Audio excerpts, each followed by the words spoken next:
Welcome to the Apex Racing TV Weekly Roundup podcast, your surefire way of keeping up to date with all of Apex Racing TV's broadcasted series. This week, we discuss the opening round of the SimRacersWorld GT Series, the World GT Championship, and the AOSC Super Series. So let's jump into the action with your hosts Sam Fitzpatrick and Marco Barbanera. Hello Marco, welcome back to the Apex Racing TV Weekly Roundup podcast. It's week 11 now in the iRacing world, and we've got 3 more series to talk about this afternoon. Yes, hello Sam, it has been a great week of racing as per usual, and I think we have a pleasant hour to spend together talking about the series that we show here on Apex Racing TV.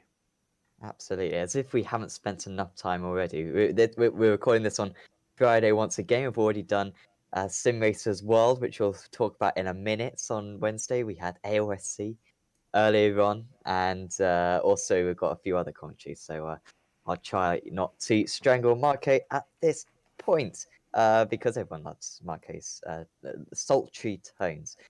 So I'm sure you've already heard by the intro the series that we're going to discuss. And first up, we'll discuss the SimRacersWorld GT Championship. Marco, a championship that we really enjoy. This was round 1. Of course, we've already had the media day, but this was round 1 of the championship. Martin van Liesveld, the massive favourite. I mean, he's not been properly beaten. I mean, in a straight fight in a race for a long time. I reckon since probably season 4, when I think Van Genekten beat him. I mean, he's really shown himself as the class field. He was very strong at the media day. So he was the big favourite going into the race. But in qualifying, it was quite a turn up for the books. It was a really good qualifying session and a stunning performance from PJ Claessens. Yes, it was an interesting qualifying session.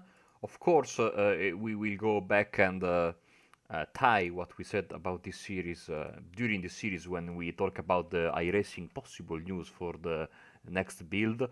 But it was certainly interesting to see the McLarens, as expected, I would say, with a good showing, and of course Martin van Ford all there at the front of the field. Of course, we know the McLaren, a car that loves high-speed tracks, long straights. So it was expected to be a competitor, and of course, Martin van can make that Ford run pretty quick almost everywhere. Then we had the race, and that was a different story, of course. Yeah, so Claessens took pole by 0.2 of a second with an incredible lap. I think I said Bosch. I don't usually say Bosch, but that was what described it. It was out of nowhere. Went to the top of the standings. Palmer second, Van Liesveld third, Ashton fourth, top of the silver. There's also Nair, or Nair, as we learnt. Nair? Mm-hmm. I think it's Nair. Yes. Nair, there you go. Was top of the bronze drivers in 24th overall.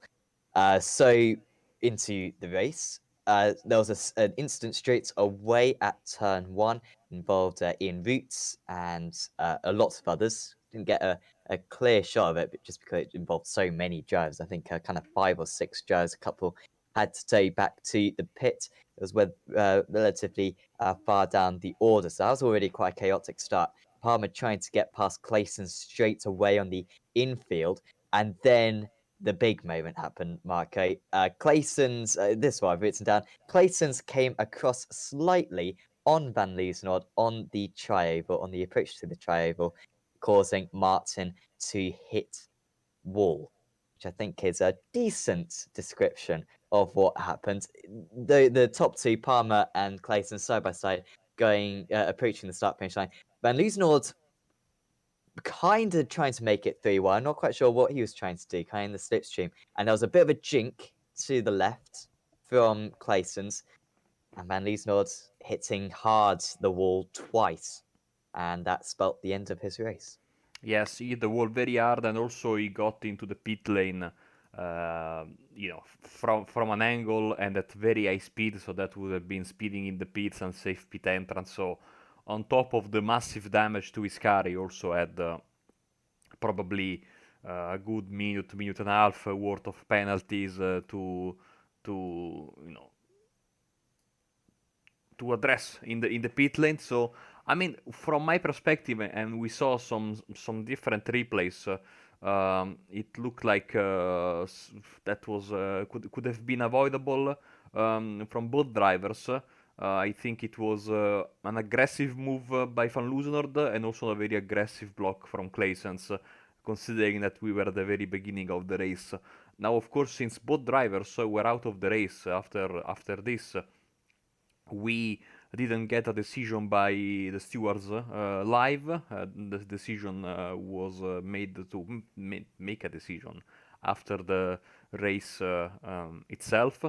But I was a bit surprised because both PJ and Martin are two extremely experienced drivers. So maybe it's one of those one of those things that happened, and it was like yes, we had media day, but it seemed like these first 15 minutes of the race, drivers were a little bit rusty all over the field because the stewards themselves were very very busy. I think that I read Bart Delman saying that around 10 minutes to go, he wrote in the YouTube chat, "Okay, finally watching the race live after catching up with all the stewarding decisions." So it was a busy night, and mostly in these first 50 minutes, because after that the racing got very very clean, and we had a fantastic fight for the race win between Ben Palmer and Danny Cruz. Yeah, definitely. And I was just that of course there was decided that penalty after the race. I can't see a result of that inquiry on the Facebook page. Not sure if it has been decided or not, but we'll certainly update for the next round of the championship. So other stuff that happened. So Ashton, this is lap 2. So Ashton tapped the rear corner of Phillips on lap 2. I think got a warning for this, and it caused Phillips to hit the wall hard. This was when they were like right up with the front runners. Obviously, it's only lap 2. But they were really very competitive right there in the mix, up in the top 5. And they hit one another, and they went off. Bentham got involved a little bit as well. He was having a stunning drive. As a silver driver, was up like 7 places on the opening lap. He got a little bit involved. And then about 10 minutes into the race, Marco, quite an important part of the race, we had the top 3. It looked as though we kind of had the picture of the race which was setting up. We had Claessens, Palmer, and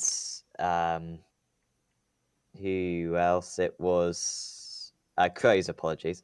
Palmer, Claessens, and Crows all fighting for the race lead, and then crucially, Claessens spins it at turn 1 and retires from the race. Was in a very tricky situation. Didn't fancy getting back underway. And PJ Claessens on a brilliant chance with Van Loosenord out of the race. He looked perhaps as the favourite, especially with his qualifying performance. But that was a real crucial mistake from him.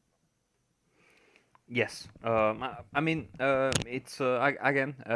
Thankfully for these drivers with the drop rounds and all, first round of the season, it will be there is time to recover. I was taking a look, by the way, at the race control sheet, which I don't think you have access to. Does only commentator of the season get access? No, you need to be in the SimRacersWorld GT Pro Series Facebook group, which you are not a part in. I'm saying. Am I not? How am I not part of this? Can you invite me, please? I Yes, can't believe this is shocking. Invited you straight away. Oh my god! And I see that the post-race decisions are still yet to be decided. Therefore, and Okay. one of those is PJ Claessens and Martin van Loosenord. Still no decision on that. We have a penalty, a qualifying ban for Hendrik de Grave for 2 driver standards warning during the race.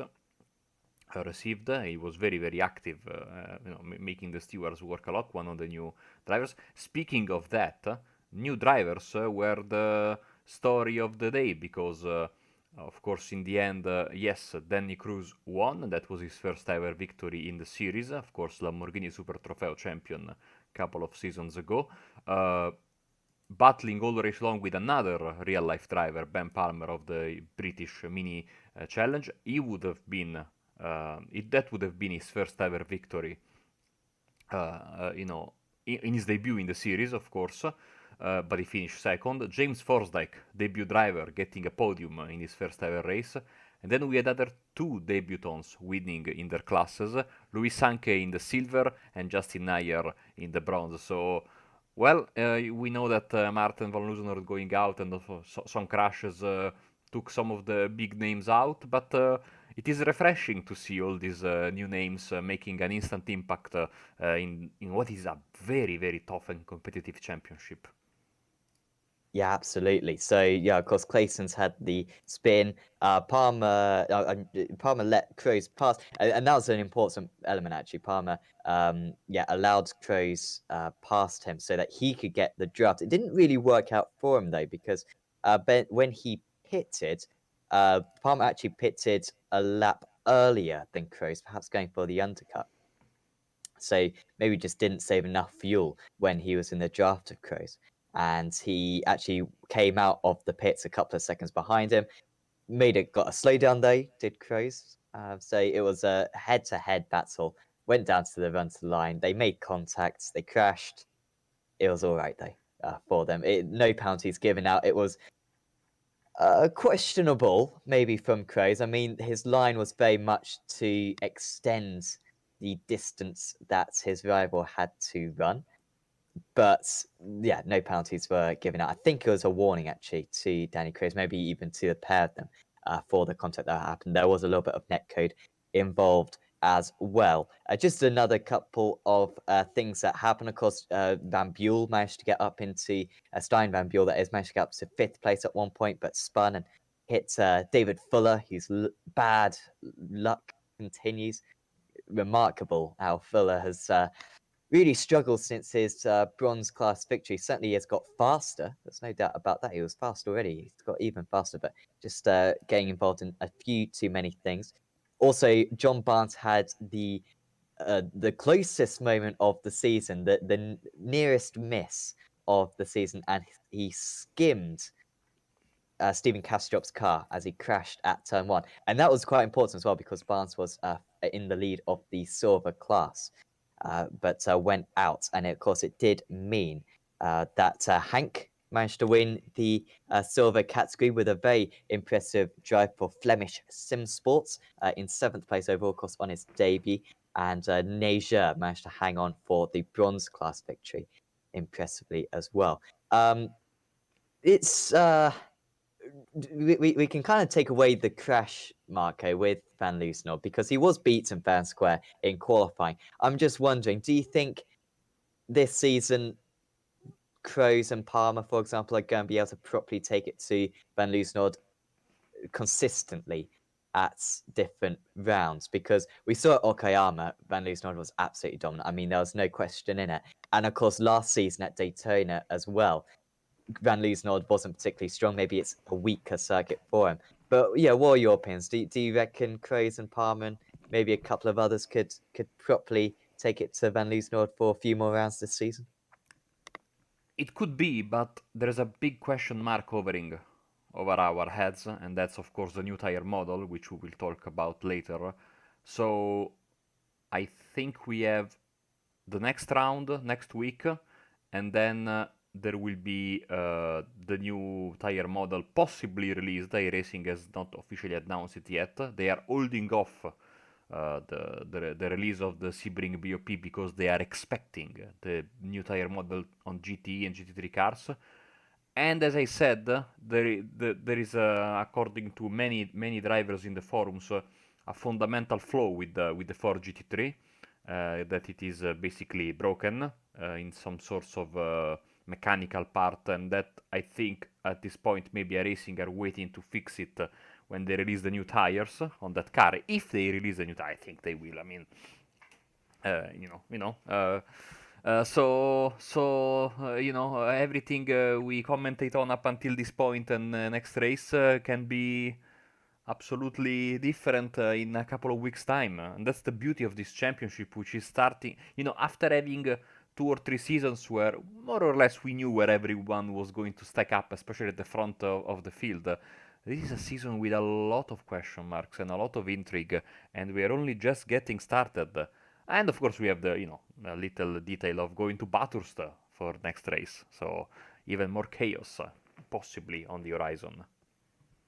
Yes, I'm sure that's going to be the case. Louis Hank Wood on him and Justin Nair as well, winning their respective classes. I mean, Hank kind of fell under the radar, and just looking at the results, it was only 2/10 off getting a top 5 in the end, behind Ashley Beard and Tom Methel. But he was kind of just there or thereabouts. We had a few big battles kind of in the lower reaches of the top 10, but he just kept it really clean. That's quite something in a race like this, where the drivers the veterans of the series have very much got used to avoiding collisions. It's their bread and butter, it's what you got to do to score a lot of points. For Hank to come in and do it better than the veterans, safe to say, that's very impressive for his rookie race. Absolutely, absolutely. And we talked with him after the race, and yeah, that was basically his MO during the race. Staying out of trouble, avoiding contacts. That's the right mentality to have, especially in a big field like this, and it paid huge, huge dividends. And so, yeah, Drew's Mujdi was in second place in that class. Sherman's was in third, and then Naya, Musselwhite, and Boland were top of the bronze drivers. I don't believe we've gone for our season picks, Marco. So for this one, usually we have the rule where you can't pick the same driver. I think we are allowed to pick the same driver on this one. So who do you reckon? Unless you want a little bit of time, I don't know if you got the drivers in front of you at the moment. But shall I go first in terms of picking my bronze, silver, and gold champions?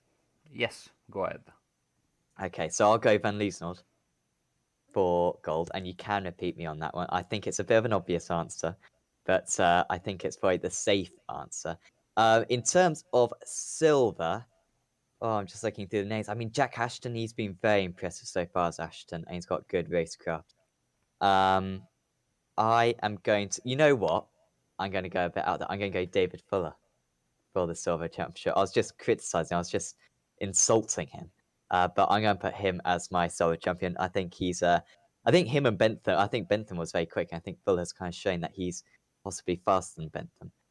And Quantum Racing looked pretty good. So I'll go Fuller for the silver. And for the bronze, there's not too many of them, really.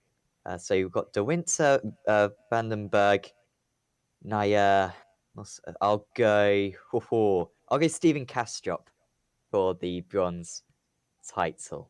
There you go. Marco, who are you going to go for? Okay, so my 3 picks are Martin van Loosenord for the gold. Then I will go for the silver with Dries Mujdi. Good and shout. The bronze, it's a tough pick, but if Daytona is anything to go with, I will go with Justin Nair. Okay, I'm thinking Naya might get promoted. So, and if he does get promoted, I mean, then that you can't get the points. But maybe he'll stay bronze. I don't know. We'll see. He was very quick, certainly. That's an all or nothing pick, I guess. Either he will win or he will be disqualified from the champion. But we'll see. So Bathurst coming up. Of course, we had a few races there, not to the same extent as Daytona, but we still had a few races around Bathurst recently. The Aussie Mixed and Fixed is the one that sticks out to me, where we had 3 safety cars in a 45-minute race. How do you reckon we're going to have any pilots around Bathurst? I mean, we haven't had a race around there since season 3, I believe, and I didn't even commentate on that one. I believe it was the only race that Van Genekten didn't win that season, so it can offer a little bit of craziness. I guess if you're Van Loosenholt, it's the worst circuit you can possibly go on, because I imagine he would want a nice simple round just to get back his momentum when Bathurst, it could go wrong for him again. And, if the other drivers have had a good Bathurst 12 hours, they may feel very confident around that track. I remember that I remember that race because the pictures of the pile-up made the rounds on Twitter because we had a roadblock. Well, it has been it's a track where I mean, no matter the drivers that you have, it is bound to happen. It's not a matter of if, it's a matter of when. So there's going to be pile-ups, one, possibly two. Hopefully, it all goes very very well. It's one of those tracks where I think like you should use safety cars because, especially especially because of the nature of the racetrack, and usually the pile-ups tend to happen at the beginning. If you get a pile-up at the very front of the field, you can have like a top 3-4 guys that squeak by, and then there's like straight away 20-30 seconds of gap between, let's say, the top 5 and the rest of the field. And it's a bit unfair in my opinion because so sometimes it's only just impossible to avoid. So, well, this series doesn't have safety cars, so I respect the decision, and you can have rules, just for one track. I think so. Yeah, it's going to be interesting to say. Hopefully, the drivers will behave nicely, but Bathurst, most of the times it's out of your hands. Yeah, that's certainly the case. I mean, there's so many blind corners around Bathurst that's you can have a crash in front of you and have very little opportunity. Hopefully, the drivers will respect the yellow flags for that one. Of course, the next round of the SimRacersWorld GT Pro Series will be next Wednesday, of course, from Bathurst. That will be on the iRacing Esports Network at 2010 GMT. And of course, we'll also have the Endurance Series as well on Sunday. That will be at Road America for that one. Me and Marco and hopefully someone else will be taking you through the action for that one. So certainly recommend checking that out. That'll of course be on Apex Racing TV. Certainly do catch that one very soon.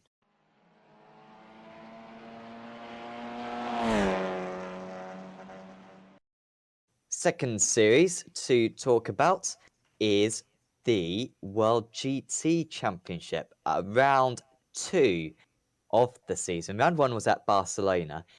I believe Josh Thompson was very impressive at Barcelona. Did very well in round 1 and 2, but had a bit of a messy round 3. And so I think he was behind slightly in the championship going into the round. Maybe McFarlane or Fletcher, I think, was top of the championship. Anyway, a lot happened in this Bathurst round. Another race at Bathurst. Was certainly up and down. So Thompson got pole position with McFarlane in second place. The start was clean though, for once. There was very few collisions that I saw, at least. There was a massive crash, however, for James King. I mean, Apollo mission stuff. I mean, he went a few thousand meters up. And actually, I say a few thousand meters up. I kind of mean more kind of somersaulting at 200 miles an hour. I don't know if that's worse in a way, but yeah, he had a big crash basically. Safe to say he needed a tow and the fast repair. So he was involved in that one and a few others. I think Ben Gregory was involved in that along with a couple of others.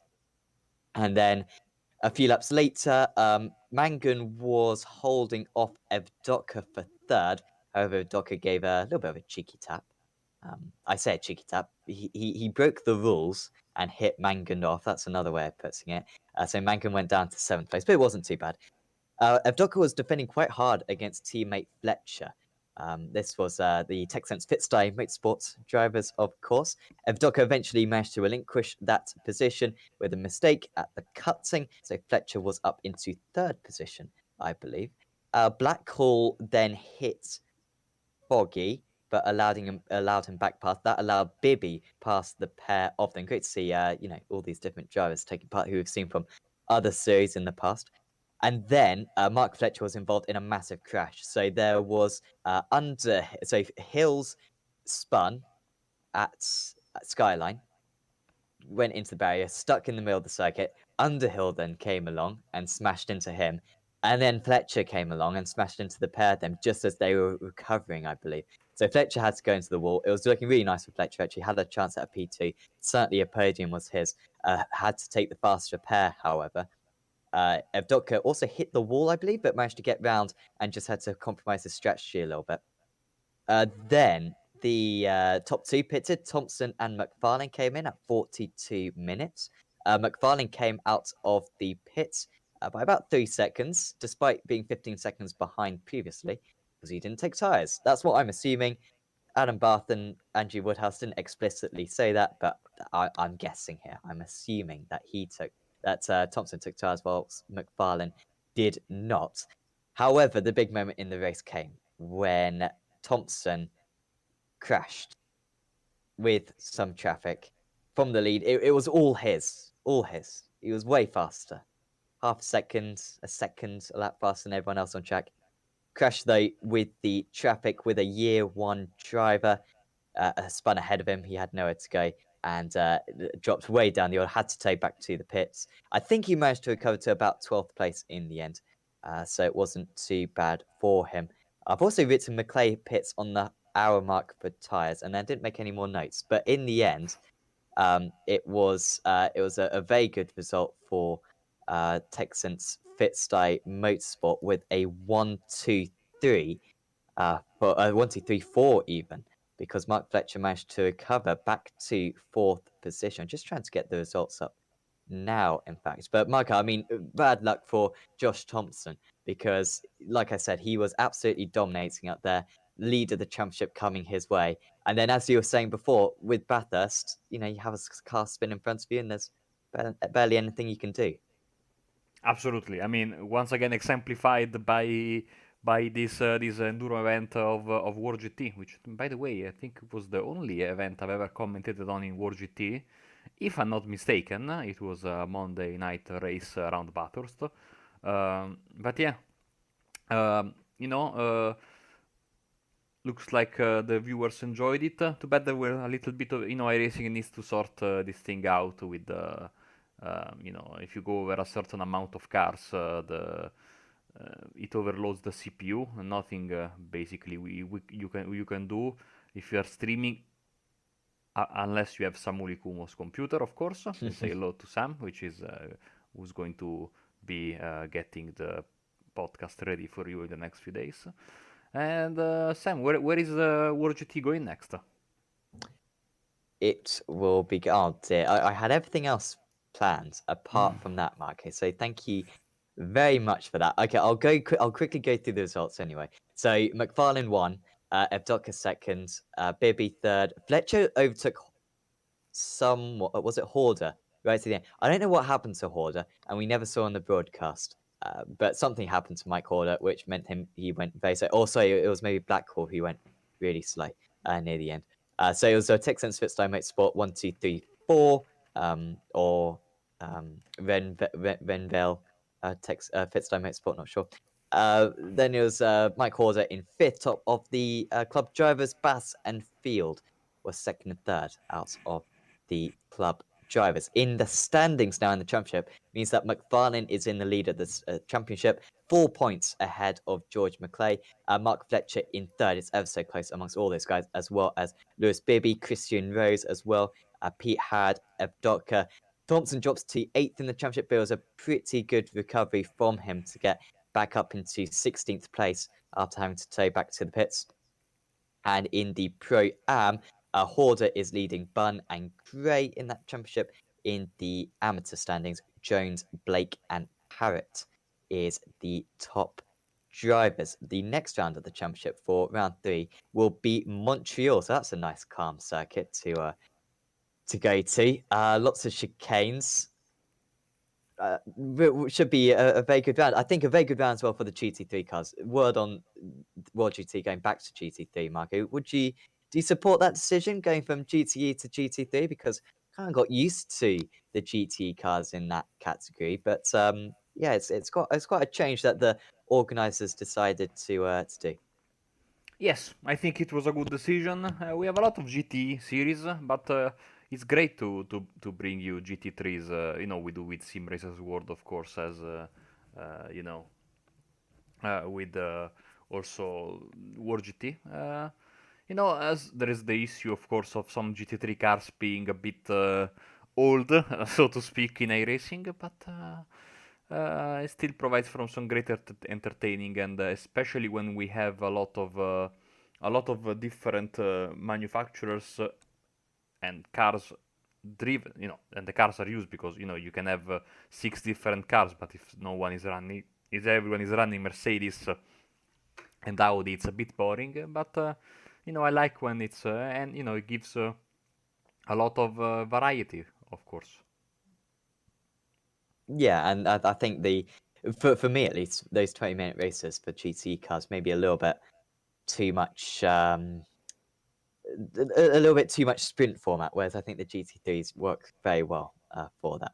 Montreal, of course, like I said, the next round, the championship won't be an enduro, I believe. Will be a normal sprint round, which will be very good. Canada looks good actually. Interlagos, Silverstone, Road America, Monza, Daytona, Suzuka, Spa, Watkins Glen, and Imola. So quite quite popular circuits for that championship, and will be very good. So make sure to check out the World GT Championship. That will be next Monday on the iRacing Esports Network.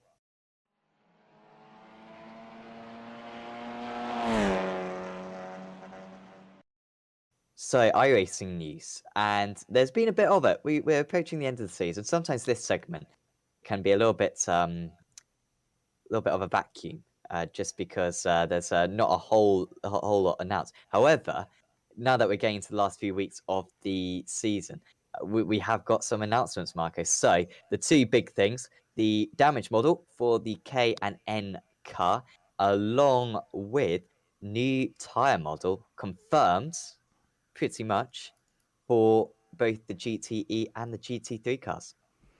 Yes, and the speculation on my side, given the introductory video of the new damage model for the K&N cars, I am imagining that car will be available for AI racing in week 13. I am saying that I'm expecting a good number of cars being introduced for AI and trucks being introduced for AI racing in week 13. They have been released in small quantities throughout the entirety of this season, but of course I'm expecting a big release. And at the end of the K&N crash video, you could see that they wrote no staff manager, no staff member was hurt in the making of this video. So that to me is a cheeky indication that we are getting that car for AI, and I think also because watching the video, it was, I mean, but this is wild speculation. The contacts were too perfect. There was no visible signal of netcode. Of course, iRacing could probably do it in their offices, have a local area network and race there for these promotional videos. But I mean, I would bet €10 that we get AI with these cars coming in the next build. And as you were saying, of course, new tire model on GT3s and GTEs, very probably. So much so that they are holding off on releasing the BOP for the Sebring 12 hours. And that is going to be very interesting, of course, because these cars have been in need of new tires for quite a bit of time. I've heard some real-life drivers being a bit critical of the new tire model V6 on the GT3 cars. I don't want to misquote him, but I think that Nicky Tim said that driving GT3s in iRacing is like driving GT3s in real life with rain tires on a dry track. So that should improve, of course. The slidiness, I think that it's a bit too much in iRacing, especially with GT3s. We'll see. I'm very excited because I've always been looking for an excuse to go back into GT3 racing, and of course I need to get ready for Sebring. We got, I think, yeah, the confirmation for the Porsche Cayman coming, but we said that I think already last week, and we are still on hold for some new updates on the what is coming in the new build. Uh, Usually, iRacing is very you know tight-lipped until the final week before the, the build is published. So I think next week we will know a bit more. There's still a decent amount of content I think, Sam, but who knows? There are some builds that are chock full of stuff, and other builds that are more light builds. Maybe this is one of them, but who knows? I'm expecting again big news, big content released for AI, which I'm a big fan of. Yes. I mean, hopefully, no new cars or tracks. Well, of course, we got the GT4, obviously, but no cars or tracks announced recently as such. So it'd be nice to have a few more tracks, I must say. I don't know. As someone who has to compile schedules, it's like, oh, I don't want to go to this place again. Hence why, well, I'm not sure if we have released the ARLTC calendar. I don't think that's like announced, but some of the decisions on that, hence why we've decided on going for that type of stuff. So it would be nice to have a few more tracks, but we'll see. We'll see. I'm sure the additions that they've already confirmed for iRacing will be very welcome, and new damage model in particular would be very nice to see on our broadcasts. ARL, not too much to announce. Honestly, we'll announce details of the ARLTC very soon. Probably by the time this is released, we will have the documents and the calendars and the sign up all out there in the public for people to sign up. So just hold off for a little bit longer, and you will get details on that. And of course, the Apex Racing League GT Championship, all GTE cars starting on Sunday as well. If you really want to take part in that, then certainly do. And of course, do check out that broadcast as well on Sunday at 20 GMT. But I believe that is all the iRacing and the Apex Racing League news.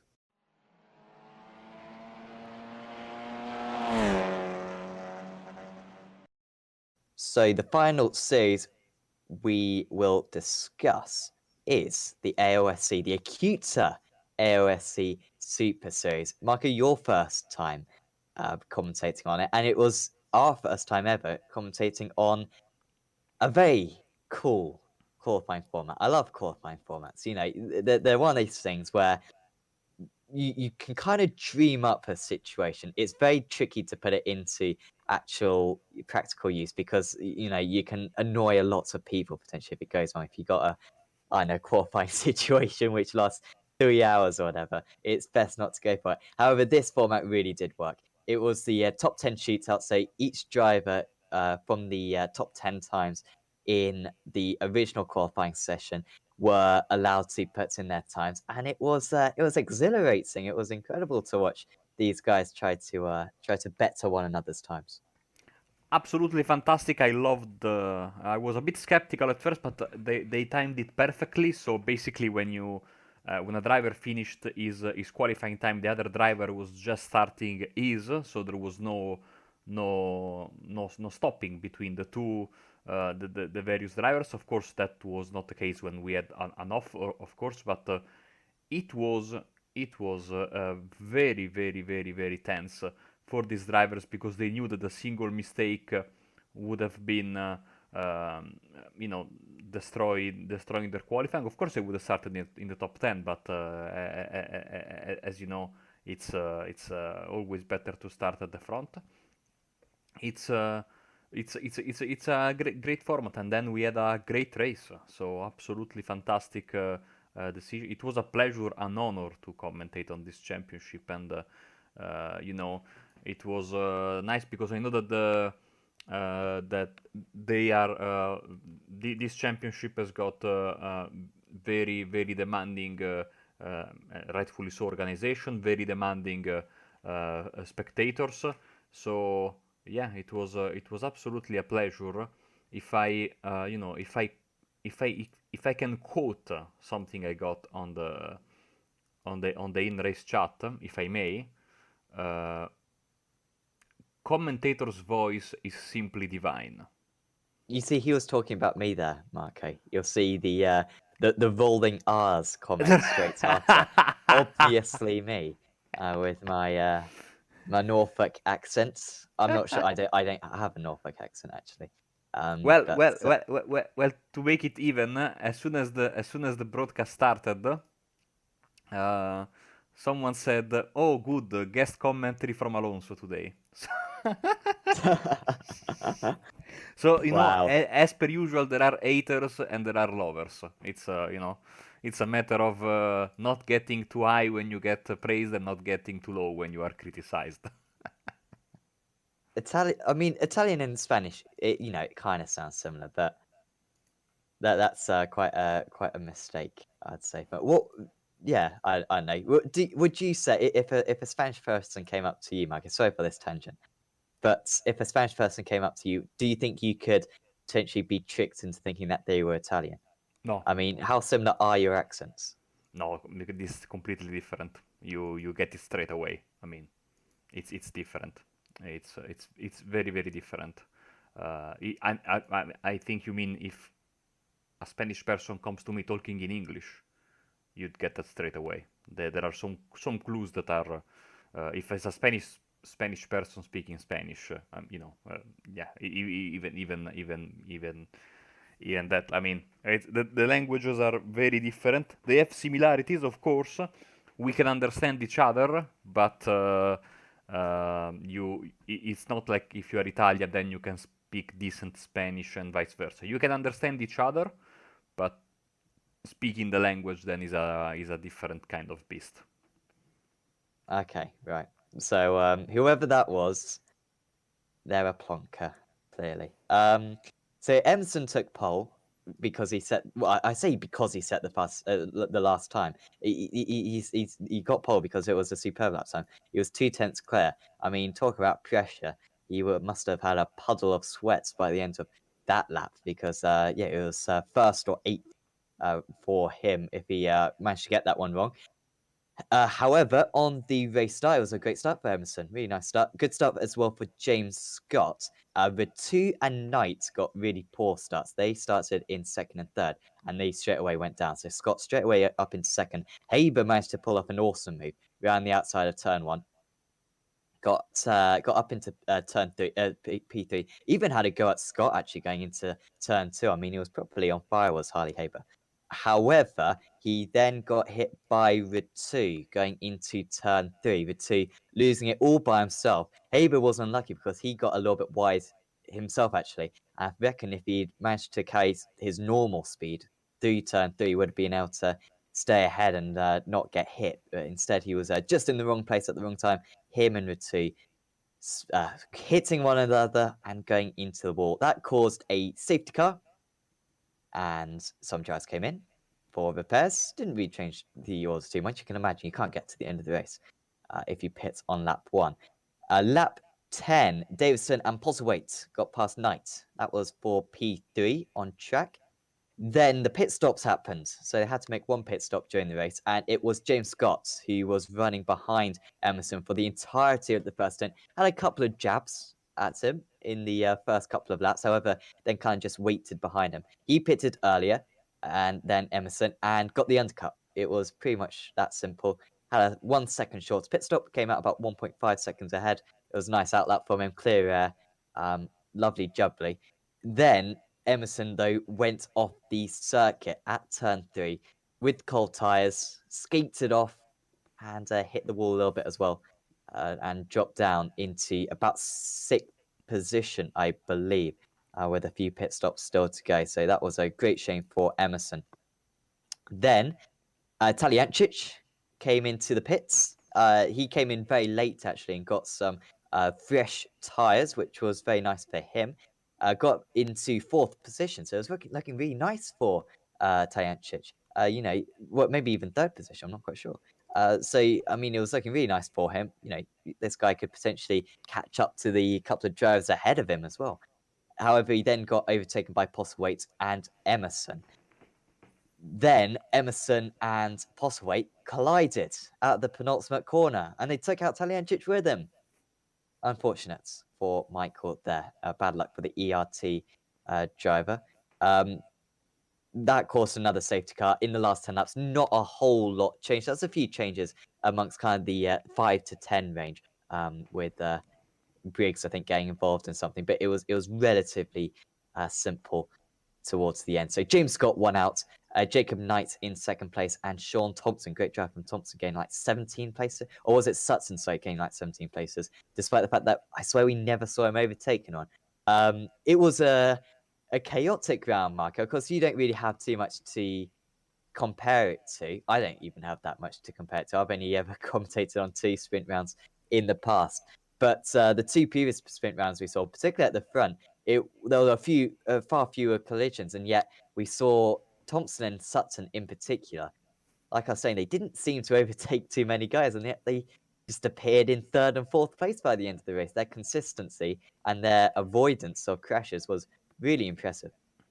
Yes, I remember watching as a fan, of course, the Summit Point round, the previous round, and yeah, there was some chaos at the start, but then situation got more fluid and it went absolutely great. This round here was very exciting, and to be honest, I cannot wait for what's coming up next, which of course will be Oran Park, a track that is made for these cars. It's going to be, of course, chaotic as well, because it will be a small track with very tight, twisty corners. Of course, figure eight, if you can believe that in a track as short as this. And of course, for many drivers, like they were saying in the post-race interview, it's going to be the home track because there are not a lot of just like Italy, there is not a lot of Australian racetrack on iRacing. So basically, like for me, Imola is my home track, even though it's a few hundred kilometers away. For them, it's the closest track to home so far in the sim, as we are waiting for those new Australian tracks that have been rumored to come. Half the rumor was proven to be correct because we got the cars. Let's hope for the other half of the rumor, which was getting a fair bit of new Aussie tracks. Could it be that one of the tracks that coming as a surprise in this build could be one of the Aussie tracks? Wild speculation, but I would love to have.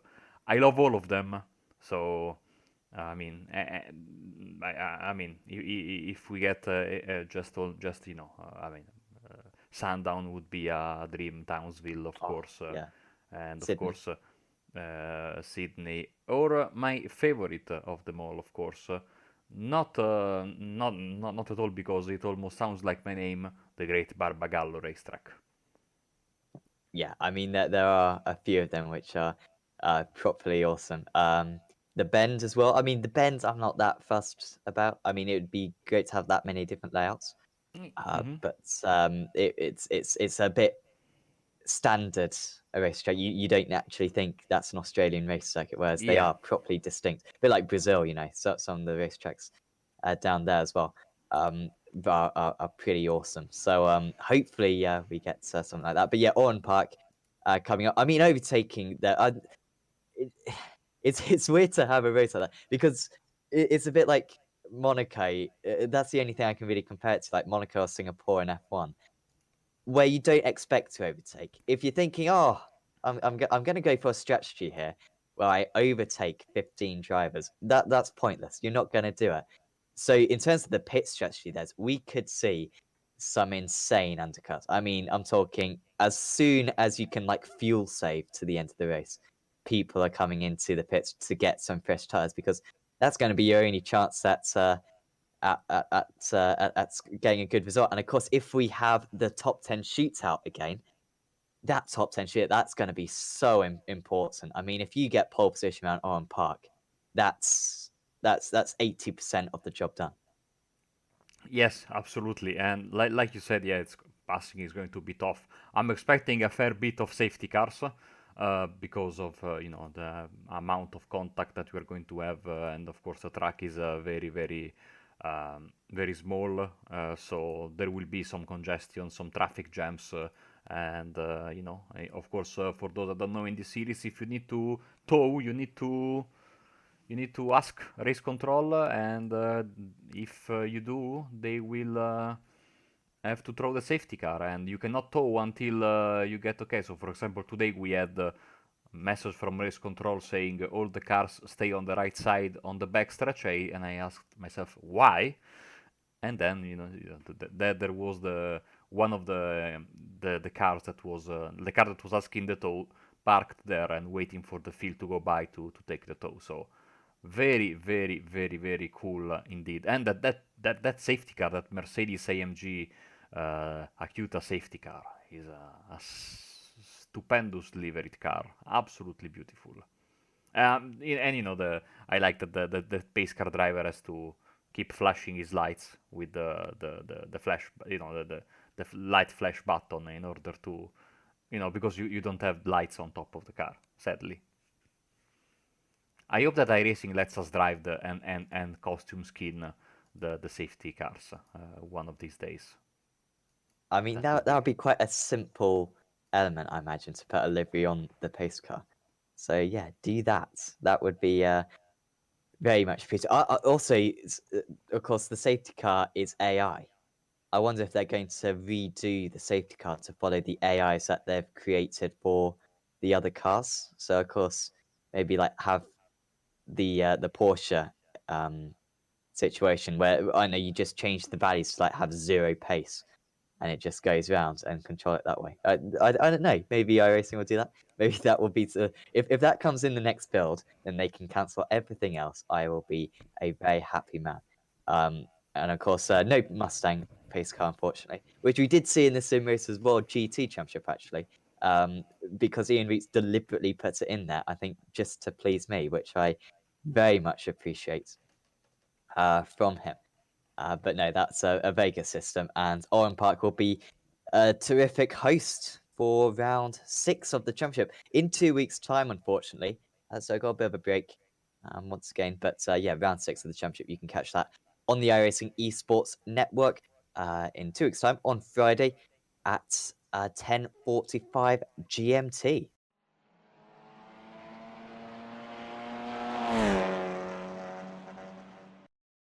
Next week, we have some more events, Marco, as you would expect. No week 13 yet, thankfully. I'm sure we've honestly, I keep on the last week 13. I really just laid back and didn't plan enough stuff for week 13 to keep us busy. We ended up having a bit of a barren week 13. However, this we've got a couple more weeks till this upcoming week 13.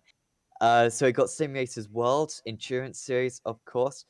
We've got V8 Supercar, the Euro V8 Supercars, which will probably have been and gone by the time that this podcast is released.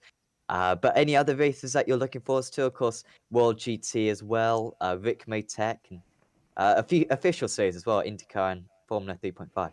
Yeah, 3.5 will be at Interlagos, so you know that that's going to be fantastic. The final round of the of course championship to be decided. Another championship to be decided will be the IndyCar one, and of course the race, the penultimate race of the championship will be tonight that we are recording this Friday, and it's going to be the last road course of the season.